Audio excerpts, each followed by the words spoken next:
Okay, joining me now, Ohio Republican Senator J.D. Vance. All right, Senator, you heard your colleague there saying that President Trump is about division and he's about revenge. Your response?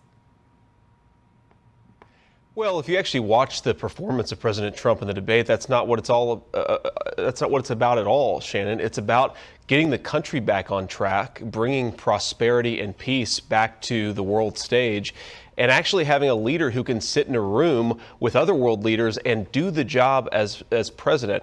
If you look, Shannon, just at how the two candidates performed, obviously Joe Biden had a disastrous performance, which is why they're talking about replacing him.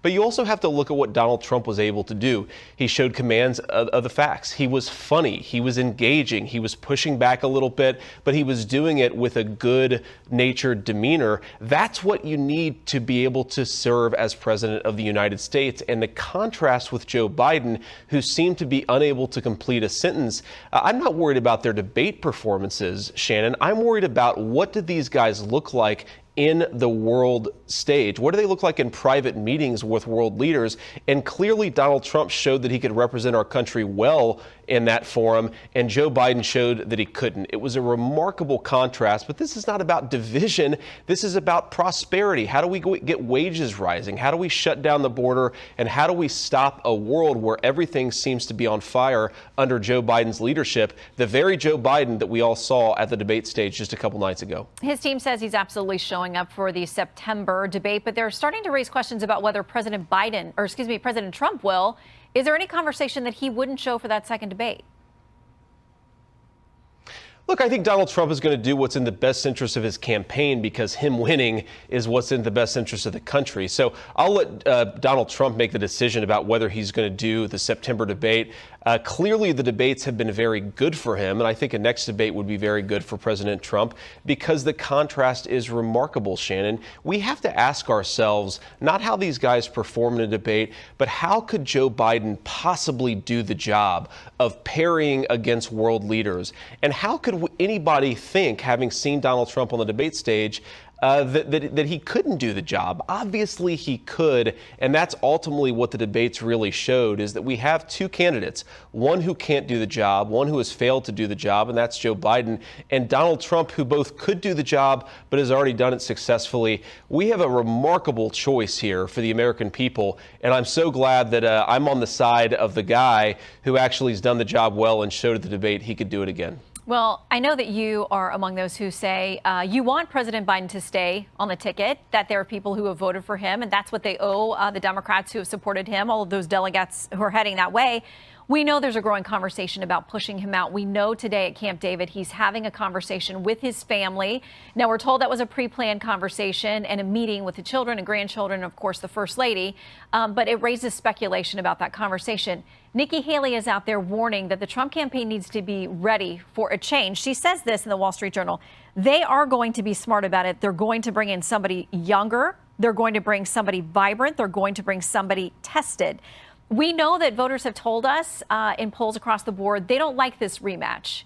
And what happens to the preparation, the strategy for President Trump's team if you join the ticket or if you don't, if they get somebody who has better favorables, younger, more likable, and you've got a new opponent to get ready for?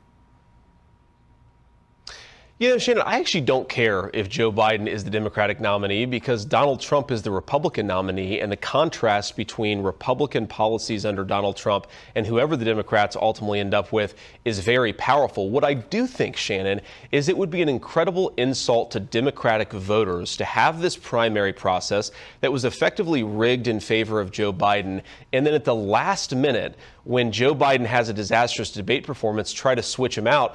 But who are they going to switch him out with, and how can they possibly offer a good contrast to the guy who brought prosperity to his own country and peace on the world stage? The problem is not that Joe Biden had a bad debate. The problem, Shannon, is that Democratic leadership over the last 3.5 years has led to a war in Europe, wars in Africa, a war in the Middle East, and a potential war in East Asia, not to mention sky-high inflation that every single one of the possible Democrats who could run for president, they all supported the policies that led to that inflation. So I'm really not worried about their party. I'm focused on our own party, and I think that we have the best candidate to make the case that if you elect us, if you give Donald Trump a chance at the presidency, he is going to bring back that peace and prosperity. That's all we want, is an America that's back on track. Donald Trump delivered it once. He's going to deliver it again. So let's talk foreign policy, because you talk about that and how important it is to any commander in chief. President Biden said at the debate that President Trump would withdraw from NATO.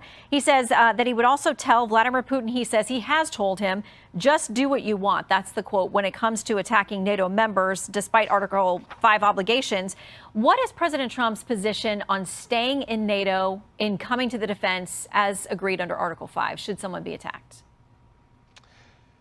Well, Shannon, first of all, the Democrats' argument here is so inconsistent with reality. Russia took territory under the Bush administration. It took territory under the Obama administration. It took territory under the Biden administration. It took zero territory under the Trump administration because Vladimir Putin actually respected Donald Trump, and he hasn't respected any of these other clowns. That's the most important thing when it comes to Putin's aggression in Europe, and the Democrats' arguments are absurd. Now, on the question of NATO, what Trump has said very clearly is that Europe has to step up. America cannot be the policeman of the world. We want NATO to be a strong alliance. We don't want NATO countries to be welfare clients of the United States.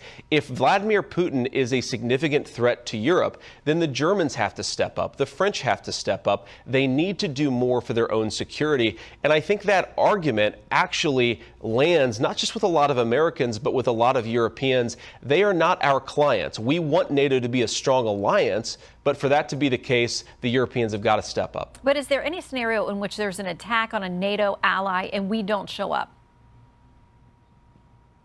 Look, Shannon, we're going to honor our treaty obligations, and I think that Donald Trump has been very clear about that. But what Donald Trump has also been very clear about is that the Europeans have to take a bigger role in their own security. And by the way, Shannon, that's already had an effect. The Europeans have already stepped up substantially compared to the Trump administration, because Donald Trump effectively applied pressure to them. And I think if you see another Trump administration, which obviously I'm working hard to make sure happens, we're just going to see more and more Europeans taking a bigger role because they respect Trump's leadership. And they also recognize Trump is saying very clearly, you guys have got to carry your fair share here. It's fair to America. It's better for Europe. It's better for the whole world for the Europeans to step up. That is the Republican position.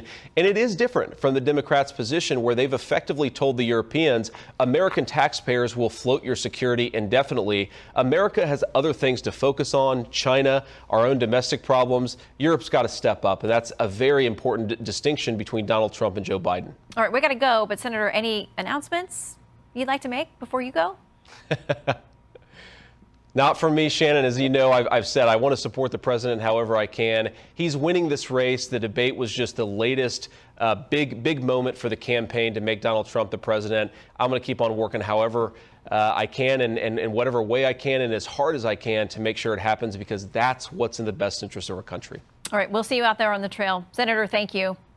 I'm Steve Doocy. I'm Brian Kilmeade. And I'm Ainsley Earhart. And click here to subscribe to the Fox News YouTube page to catch our hottest interviews and most compelling analysis.